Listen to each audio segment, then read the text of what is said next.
અરવલ્લી જિલ્લાના મોડાસા ખાતે નિર્માણાધીન civil hospital અને આયુર્વેદિક હોસ્પિટલની કામગીરીમાં વિલંબ થયો છે, જેને લઈને જિલ્લા કોંગ્રેસ સમિતિ દ્વારા આક્રમક વલણ અપનાવાયું છે। તાજેતરમાં જિલ્લા કોંગ્રેસના પ્રતિનિધિ મંડળે બાંધકામ સ્થળની મુલાકાત લઈને અધિકારીઓ સાથે ચર્ચા કરી હતી, જ્યાં અધિકારીઓએ બાકી રહેલું કામ 1 મહિનામાં જ પૂર્ણ કરવાની ખાતરી આપી હતી। ત્યારબાદ કોંગ્રેસ દ્વારા રામધૂન બોલાવીને જિલ્લા કલેક્ટરને આવેદનપત્ર પાઠવવામાં આવ્યું હતું। આ તકે સ્પષ્ટ ચેતવણી આપવામાં આવી હતી કે જો 31 માર્ચ સુધીમાં બંને હોસ્પિટલો તમામ સુવિધાઓ સાથે કાર્યરત નહીં થાય તો જિલ્લાવાસીઓ સાથે મળીને ઉગ્ર આંદોલન કરશે। જિલ્લા કોંગ્રેસ પ્રમુખ અરુણભાઈ પટેલે તંત્ર પર પ્રહાર કરતા જણાવ્યું છે કે સિવિલ હોસ્પિટલનું કામ જાન્યુઆરી 2024 સુધીમાં પૂર્ણ થવાનું હતું, પરંતુ 2 વર્ષ જેટલો સમય વીતી જતા પણ હજુ કામ અધૂરું છે, જે તંત્રની ઘોર બેદરકારી સૂચવે છે।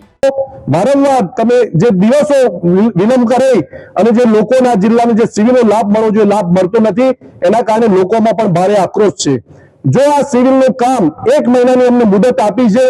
એટલે 31/3 સુધીમાં જો કાર્યક્રમ આ સિવિલ હોસ્પિટલની કામગીરી શરૂ કરી અને લોકોને સુવિધા નહીં મળે તો અરવલ્લી જિલ્લા કોંગ્રેસ આગામી દિવસોની અંદર